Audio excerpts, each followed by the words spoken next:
আমার প্রিয় দশম শ্রেণীর ছাত্র এবং ছাত্রীরা, আজ আমি তোমাদের পড়াবো তোমাদের বাংলা বইয়ের একটি অত্যন্ত উল্লেখযোগ্য কবিতা আই আরও বেঁধে বেঁধে থাকি।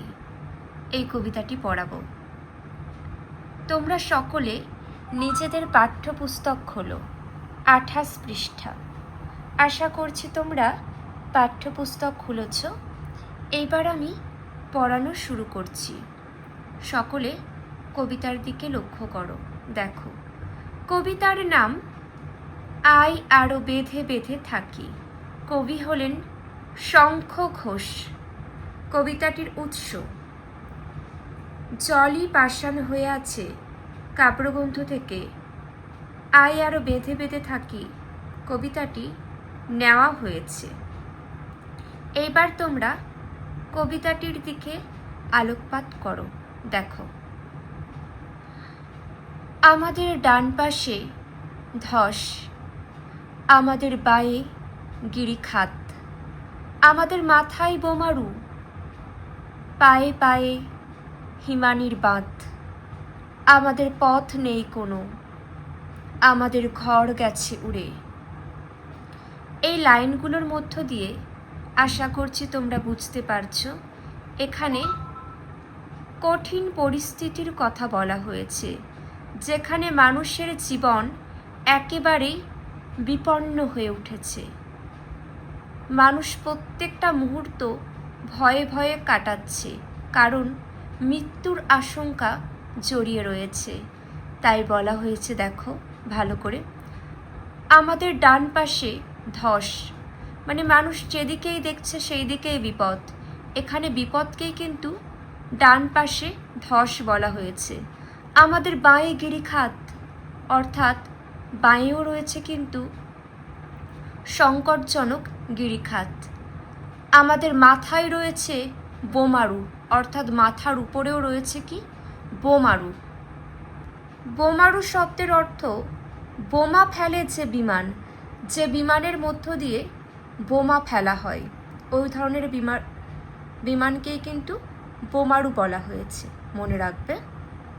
দেখো, পায়ে পায়ে হিমানির বাঁধ, মানে পায়ের সামনে রয়েছে বরফের বাঁধ, যে বাঁধ যে কোনো মুহূর্তে কিন্তু ভেঙে যেতে পারে। আমাদের পথ নেই কোনো, আমাদের পথ নেই কোনো, অর্থাৎ সাধারণ মানুষেরা যে শান্তিতে বেঁচে থাকবে, সেই বেঁচে থাকার কোনো পথই আর খুঁজে পাওয়া যাচ্ছে না।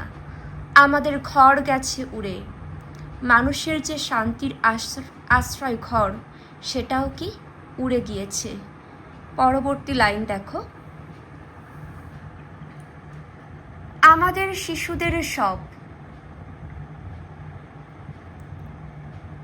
ছড়ানো রয়েছে কাছে দূরে।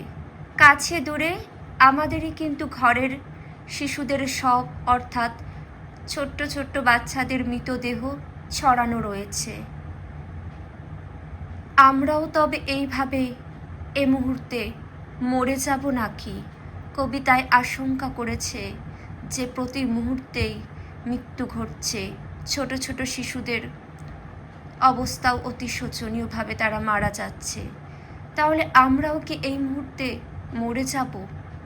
দেখো, আমাদের পথ নেই আর, আই আরও বেঁধে বেঁধে থাকি।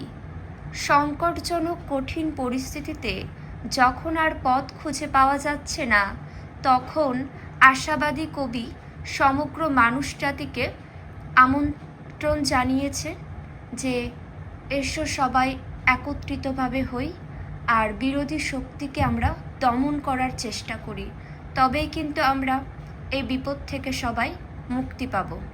পরবর্তী দেখো, আমাদের ইতিহাস নেই, অথবা এমনই ইতিহাস আমাদের চোখ মুখ ঢাকা। এতটাই খারাপ পরিস্থিতি, সেখানে মানুষ যে স্বাধীনভাবে নিজেদের মতন করে বেঁচে থাকবে, সেই বেঁচে থাকারও উপায় নেই। দেখো, তাই এখানে বলা হয়েছে আমাদের ইতিহাস নেই, অর্থাৎ আমাদের নিজের কোনো স্বাধীনতা, নিজেদের ইচ্ছার কোনো দাম নেই, অথবা এমনই ইতিহাস আমাদের চোখ মুখ ঢাকা। আমরা ভিখারি 12 মাস। পৃথিবী হয়তো বেঁচে আছে। এখানে ক্ষমতা, যে সমস্ত মানুষজনের কাছে ক্ষমতা রয়েছে, সেই সকল অশুভ মানুষ যারা ক্ষমতার অপব্যবহার করছে, তাদের কথা মতনই কিন্তু সমগ্র মানুষকে চলতে হচ্ছে। তাই নিরীহ মানুষদের এখানে কোনো ইতিহাস নেই, অথবা এমনই ইতিহাস চোখে মুখে ঢাকা। আমরা ভিখারি 12 মাস। এখানে ভিখারি বলতে কিন্তু না খেতে পাওয়া মানুষজনকে বোঝানো হচ্ছে না। এখানে ভিখারি অর্থাৎ মানুষের কোনো স্বাধীনতা নেই, মানুষের কোনো নিজস্ব ইচ্ছার কোনো কিছুরই দাম নেই, এগুলোই তুলে ধরা হয়েছে। পরবর্তী দেখো, পৃথিবী হয়তো বেঁচে আছে।